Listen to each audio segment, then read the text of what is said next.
Lecture 5 આપણી સિરીઝનો જે છે આપણે બનાવવા જઈ રહ્યા છીએ. આ ખાલી ક્લાસને ભણાવવું, કેમેરાને ભણાવવું પ્રમાણમાં થોડુંક ટફ છે. ધીમે ધીમે કરતાં આપણે રિધમની અંદર એક વખત આવશું એટલે એકદમ કમ્પ્લીટ લેક્ચર ડિલિવરી છે જેમ ક્લાસરૂમની અંદર આપણે આપીએ છીએ એ જ રીતે તમને હું અહીંયા આપવાનો પ્રયત્ન કરીશ. હવે આપણે ગયા વખતે જે લેક્ચરની અંદર જોયું હતું તેમાં વિદ્યુતભાર વિશે ઘણા બધા ખ્યાલ આપણે મેળવી લીધા હતા. હવે વિદ્યુતભારને સંપૂર્ણ સમજી અને અહીંયા આગળ આ જે છે એને પૂર્ણ કરી અને આગળના પડાવ ઉપર આપણે જવા જઈ રહ્યા છીએ. તો વિદ્યુતભાર વિશે આપણો આ જે છે આમ જોઈએ તો સમજૂતી માટેનો લાસ્ટ લેક્ચર થવા જઈ રહ્યો છે. હવે વિદ્યુતભાર વિશે અહીંયા આગળ એક મેં મુદ્દો લખી નાખ્યો છે. શું કહે છે અહીંયા આગળ? તો કે વિદ્યુતભાર અને દળ આ બંનેની સરખામણી કરવાની છે. બરાબર? અહીંયા આગળથી સરખામણીની શરૂઆત કરીએ. પ્રથમ નંબરનો જે પોઈન્ટ છે આપણે જોઈએ તો આપણને એવું કહે છે કે વિદ્યુતભાર ધન, ઋણ અને શૂન્ય હોઈ શકે. વિદ્યુતભાર શૂન્ય હોવાનો મતલબ શું છે એ આપણે અહીંયા જ્યારે આવશું ત્યારે આપણે જોઈશું. તો અહીંયા આગળ જોઈએ તો વિદ્યુતભાર ધન, ઋણ અને શું હોઈ શકે? શૂન્ય હોઈ શકે. જ્યારે એની સામે જે દળ છે એ ક્યારેય ઋણ હોઈ શકે નહીં. દળ ક્યારેય ઋણ હોઈ શકે નહીં. અહીંયા આગળ આપણે જોઈએ કે દળ હંમેશા કેવું હોય છે? ધન હોય છે. અને દળ શૂન્ય હોય આપણે કહીએ તો એનો કોઈ મીનિંગ નથી રહેતો, કારણ કે દળ છે તે તો ચર્ચા આપણે કોની કરતા હોઈએ. એટલે અહીંયા આગળ માત્ર શું આપ્યું છે? દળ હંમેશા કેવું હોય છે? ધન, વિથ કમ્પેર ટુ ચાર્જ, વિદ્યુતભાર. ઓકે, નેક્સ્ટ, પદાર્થ પરનો વિદ્યુતભાર પદાર્થના વેગ પર બિલકુલ આધાર રાખતો નથી. સપોઝ હું એમ કહું કે ભાઈ આ પેન ઉપર 5 માઇક્રોકુલમ ચાર્જ છે અને આ પેનને હું ગતિ કરાવું છું તો એનાથી આનો જે 5 માઇક્રોકુલમ છે એમાં કોઈ ઘટાડો કે કોઈ વધારો નોંધાવાનો નથી. ધેટ મીન્સ ગતિ, વેગથી આ વિદ્યુતભાર કેવો છે? સ્વતંત્ર. જ્યારે પદાર્થની અંદર આવું નથી. પદાર્થની અંદર એવું કહેવાય છે કે ભાઈ દળ છે ને એના વેગ સાથે શું થાય છે? વધે છે. હવે તરત જ તમારા મગજમાં એવું થશે કે સર અમે અમારી ટુ વ્હીલ બાઇક લઈને નીકળીએ છીએ, 50, 60, 100 ની સ્પીડ ઉપર અમે ચલાવીએ છીએ તો અમે કઈ અમારું ઘરે આવીને અમારું વજન વધી નથી જતું. પણ મિત્રો અહીંયા આગળ આ કહેવાવાળા જે સાયન્ટિસ્ટ છે એમનું નામ ફિઝિક્સની અંદર ખૂબ મોટું છે. આઇન્સ્ટાઈન જે સમીકરણ આપે છે અહીંયા આગળ E mc² એના ઉપરથી થિયરી ઓફ રિલેટિવિટી ના આધારે આઇન્સ્ટાઈન એવું કહે છે કે જો કોઈ પદાર્થ, કોઈ કણ પ્રકાશની ઝડપે ગતિ કરશે તો એનું દળ અનંત થઈ જશે, અથવા એના દળમાં જેમ જેમ પ્રકાશની ગતિની નજીક જેમ જેમ જશે ને એના દળમાં વધારો થશે. તો અહીંયા આગળ જો વેગમાં વધારા સાથે દળમાં શું થાય છે? વધારો. આ ઇક્વેશનને તમે લાગુ કરશો તો તમને આઈડિયા આવશે. થિયરી ઓફ રિલેટિવિટી પરથી આ ઇક્વેશન છે એને ડિરાઈવ કરવામાં આવેલું છે. જ્યાં આગળ m છે એનું v જ્યારે વેગ હોય ત્યારનું દળ છે અને m0 છે એનો વેગમાં જ્યારે વધારો થતો હોય ત્યારે જે કંઈ દળ આપણને બદલાઈને મળવાનું છે એ છે. અત્યારે ખાલી સમજૂતી પૂરતું સમજીએ કે દળની અંદર વેગ સાથે ફેરફાર થઈ શકે છે with reference of theory of relativity. Okay, next, વિદ્યુતભારનું ક્વોન્ટાઇઝેશન. ગઈકાલે આપણે સમજાવ્યું વિદ્યુતભારનું ક્વોન્ટાઇઝેશન થયેલું હોય છે. ક્વોન્ટાઇઝેશનનો મતલબ હવે હું ડિટેલમાં નથી લઈ જતો, એવું તમે સમજી શકો. વિદ્યુતભારના જે ગણતરીના અંક છે ને એ થોડા જુદા છે. જેવી રીતે સામાન્ય અંક છે એમાં 1, 2, 3, 4, 5 આપણે લઈએ એવી રીતે વિદ્યુતભારના જે અંક છે ને એ 1.6 એટલે કે 3. પહેલા આવશે 1.6, પછી 3.2, 4.8 આ રીતે વધતા જશે. વચ્ચેનો વિસ્તાર મળશે નહીં. લાસ્ટ લેક્ચરની અંદર 04 માં આપણે વાત કરી હતી ક્વોન્ટાઇઝેશનની. એ ક્વોન્ટાઇઝેશન તમે એમાં જઈને જોઈ શકો છો.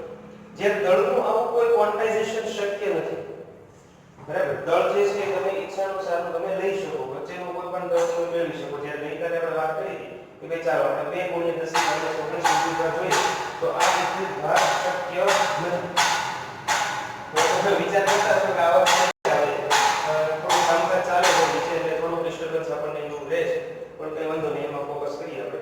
4 નંબરનો મુદ્દો વિદ્યુત ભારનું હંમેશા સંરક્ષણ થાય છે. સંરક્ષણ થવું એટલે શું? ગઈકાલે આપણે વાત કરી હતી વીજભાર ક્યારેય નાશ પામતો નથી, ન્યુટ્રલ થાય. ન્યુટ્રલ થાય એટલે પ્લસ ની સાથે માઈનસ જોડે બંનેનું સમ કરો તો પ્લસ માઈનસ થઈને શું થઈ જશે? 0. પણ દળનું આવું કોઈ પ્રકારનું સંરક્ષણ છે કે એ હાલ સુધી મેળવી શક્યો નથી. પણ હા, એક સંબંધ આપણે મેળવ્યો છે કે E mc² અનુસાર દળનું રૂપાંતર ઊર્જામાં અને ઊર્જાનું રૂપાંતર શેમાં થઈ શકે છે? દળમાં. બરાબર. આ તમે જ્યારે ન્યુક્લિયસ નામનું ચેપ્ટર આગળ આવશે આપણે પાર્ટ 2 ની અંદર, એમાં E mc² દળ ઊર્જા સમતુલ્યતાનો એક આપણે મુદ્દો આવે છે. એના પછી લાસ્ટમાં એમ કહે છે વિદ્યુત ભારના પ્રકાર આધારિત વિદ્યુત બળ લાગે છે. દળમાં હંમેશા બળ કેવું લાગે? તો કે એક સરખું લાગે, પણ વીજભારમાં આવું નથી. જો વીજભારની અંદર કેવું છે? વીજભારમાં તમે જોયું કે પ્લસ અને માઈનસ વીજભાર હોય તો એની વચ્ચે શું થાય છે? પ્લસ અને માઈનસ હોય તો શું થાય? આકર્ષણ. અને પ્લસ પ્લસ હોય તો શું થાય? અપાકર્ષણ. માઈનસ માઈનસ હોય તો શું થાય? અપાકર્ષણ. ટૂંકમાં વીજભારના કેસમાં તમને બે પ્રકારના ફોર્સ જોવા મળે, આકર્ષી અને અપાકર્ષી. જ્યારે દળના કેસમાં માત્ર અને માત્ર કયા પ્રકારનું બળ જોવા મળે છે? બંને પદાર્થોને જોડતું એટલે કે આકર્ષણ પ્રકાર. ઓકે, આ એની એક વાત થઈ. થોડા બેઝિક મુદ્દાઓની અહીં આપણે ચર્ચા કરી.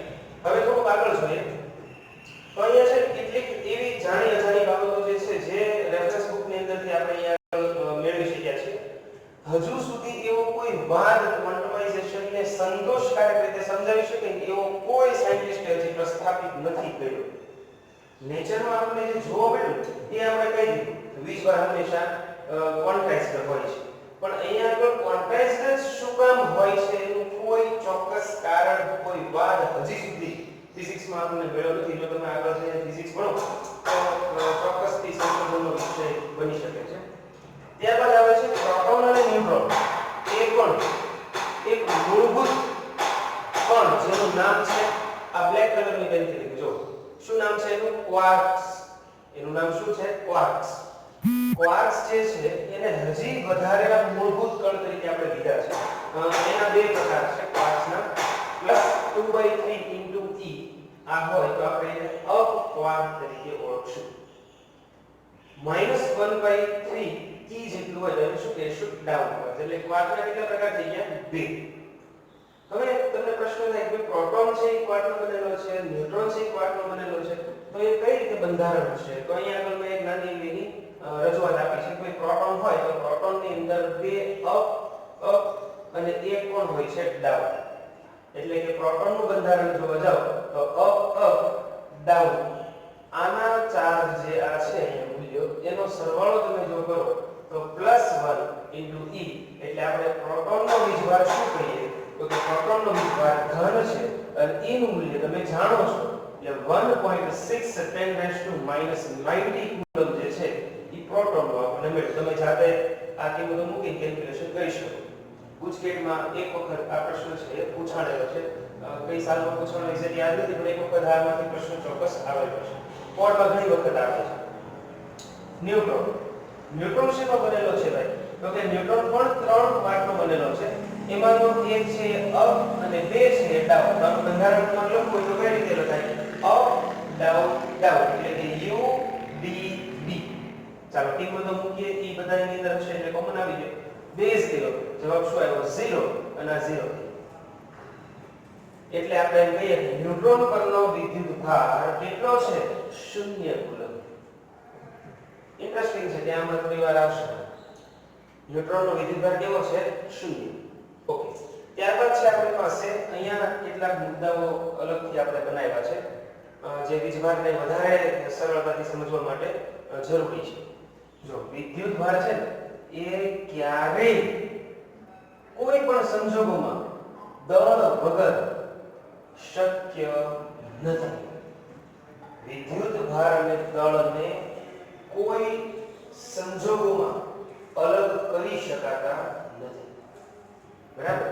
દળ હોય તો એને ચોક્કસથી જ વિદ્યુતભાર હોય જ, અને વિદ્યુતભાર હોય એનો મતલબ ત્યાં દળ પણ ચોક્કસથી હોય. બરાબર?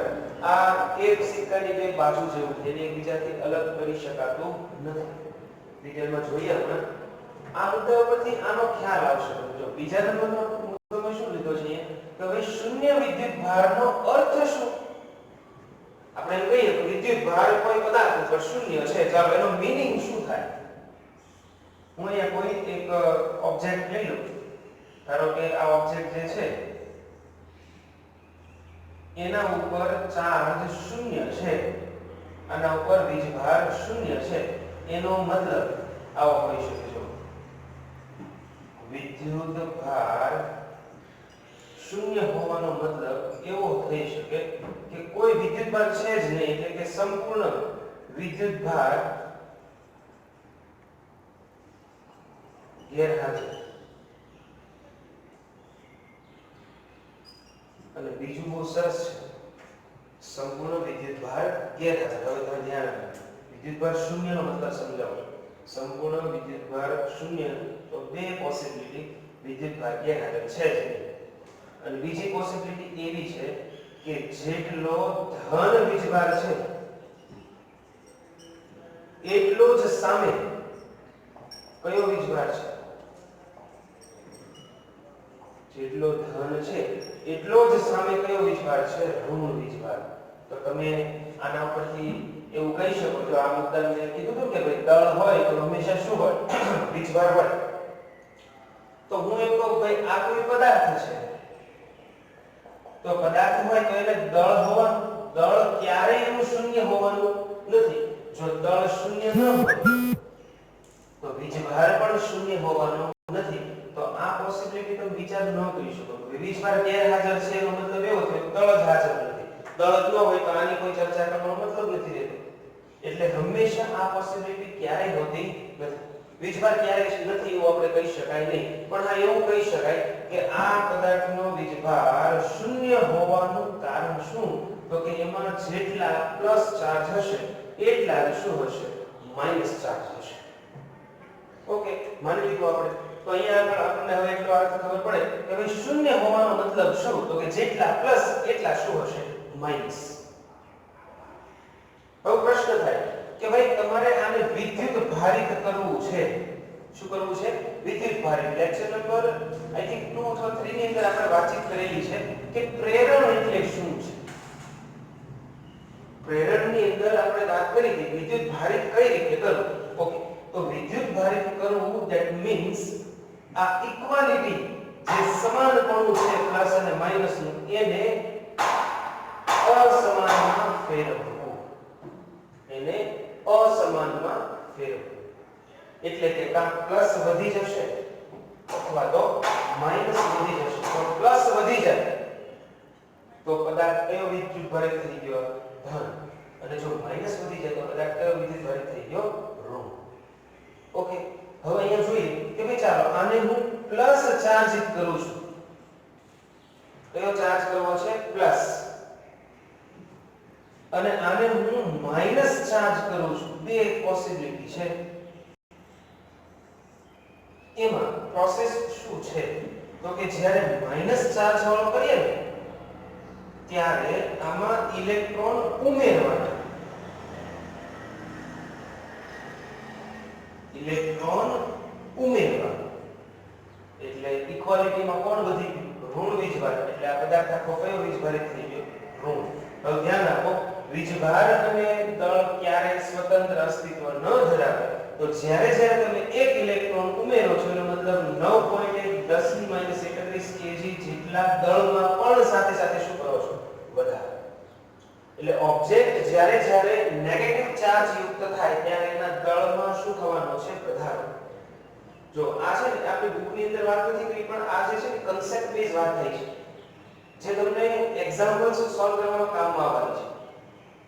ક્લિયરલી ઇલેક્ટ્રોન ઉમેરવાથી પદાર્થ નેગેટિવ ચાર્જ વાળો થાય અને નેગેટિવ ચાર્જ વાળો જ્યારે ઉમેરો ત્યારે પર ઇલેક્ટ્રોન 9.1 10 - 31 kg જેટલું દળ વધે છે.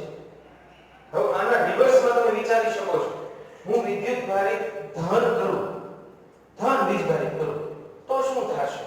દળમાં શું થશે? બોલો. એક્ઝેક્ટલી દળની અંદર જો હું નેગેટિવ ચાર્જ કરું તો આવા કેસમાં મારે ઇલેક્ટ્રોન દૂર કરવા પડે.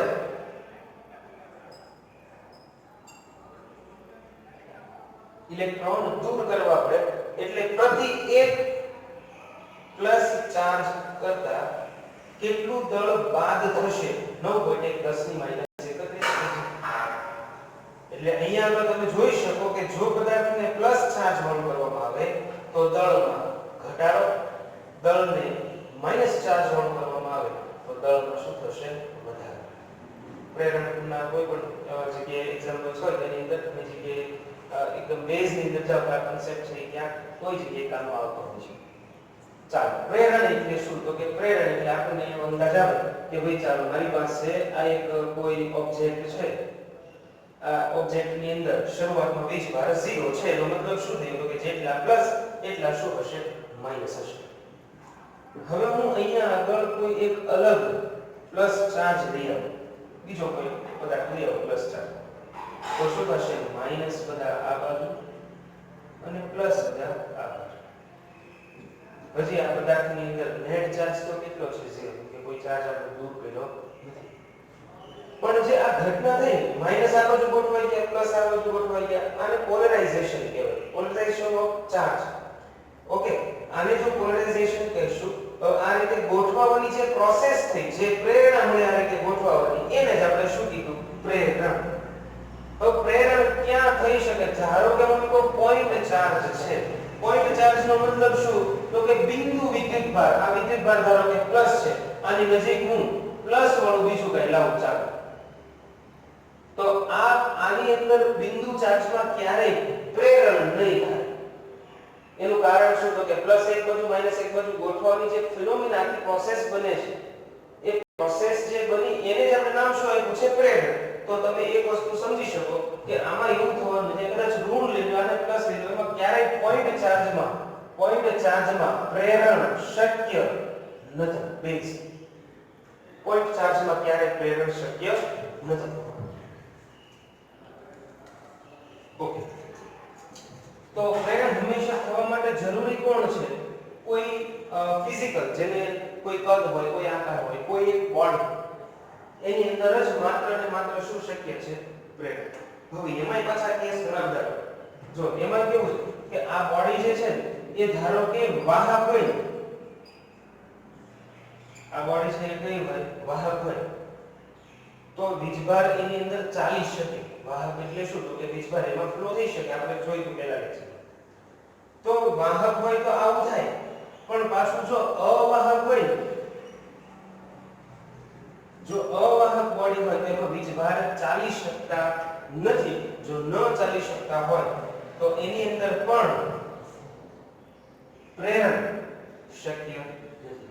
એટલે આ કન્ડિશન છે પ્રેરણની અંદર. પ્રેરણની અંદર જો પ્રેરણ થવા માટે પોઈન્ટ ચાર્જમાં ક્યારે પ્રેરણ થવાનું નહીં. પ્રેરણ થવા માટે હંમેશા કોઈ ફિઝિકલ આકાર, કદ ધરાવતું કોઈ એક ઓબ્જેક્ટ, એક પદાર્થ હોવો જરૂરી છે. ઓકે, પદાર્થ છે. શું પદાર્થ વાહક છે? હા, તો પ્રેરણ થશે. શું પદાર્થ અવાહક છે? વિદ્યુતભાર ગતિ કરી શકતા નથી, પ્રેરણ ક્યારે થવાનું નથી. આ વસ્તુને એક એક્ઝામ્પલથી તમને સમજાવું તો ઝડપથી આઈડિયા આવશે.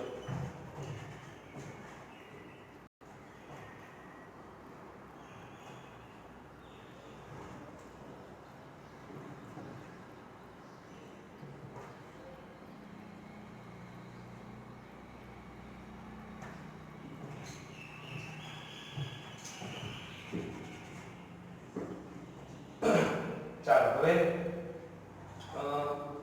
આ એક ઓબ્જેક્ટ છે અને એનું નામ આપી દઈએ E. આ એક ઓબ્જેક્ટ છે, એનું નામ આપી દઉં B. આ બે એકબીજાના સંપર્કમાં છે. હવે હું અહીં આગળ એક પ્લસ ધરાવતું એક તંત્ર લઉં છું, તો શું થશે? તો કે A જે છે એના આ બાજુ બધા કઈ આવી જશે? માઈનસ. અને એટલે આ બાજુ બધા કઈ આવતા રહેશે? પ્લસ. આ બાજુ બધા કોણ આવી જશે? આ પ્લસ ના કારણે માઈનસ. અને આ બાજુ બધા કઈ આવી જશે? પ્લસ. ઓકે, આ રીતની ઘટના થઈ. હવે આમાં શું થયું? જો બંનેના શેપ જુદા જુદા છે, એટલે શું ઘટના થઈ હશે? તો કે આના કેટલાક માઈનસ છે ને આમાં આવી ગયા હશે.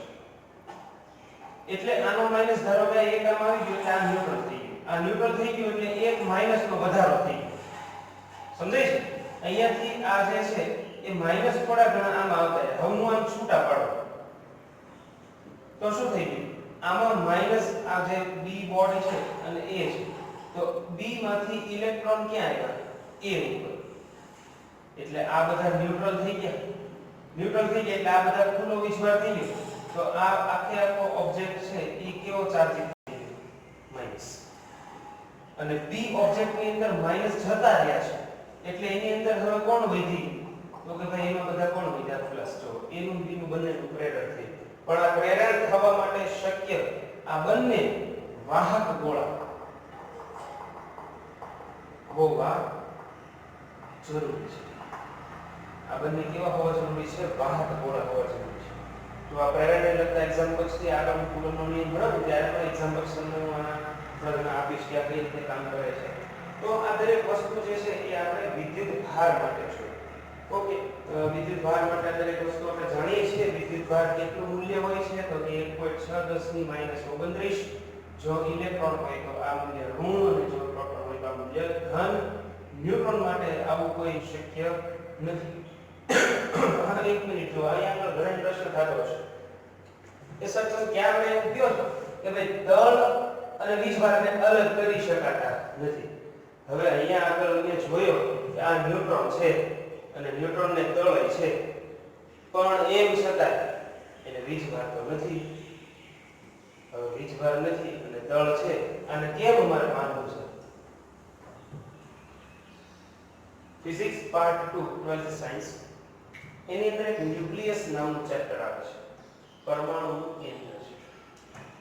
ન્યુક્લિયસ ની અંદર એવું ભણવાનું આવશે તમારે કે ન્યુટ્રોનનું જ્યારે વિખંડન થાય, ન્યુટ્રોનનું જ્યારે વિખંડન થાય, ન્યુક્લિયસ ની અંદર ન્યુટ્રોનનું જ્યારે વિખંડન થાય ત્યારે એના અંદરથી એક પ્રોટોન અને એક ઇલેક્ટ્રોન જન્મે છે, જેને ન્યુટ્રિનો કહીએ છીએ આપણે.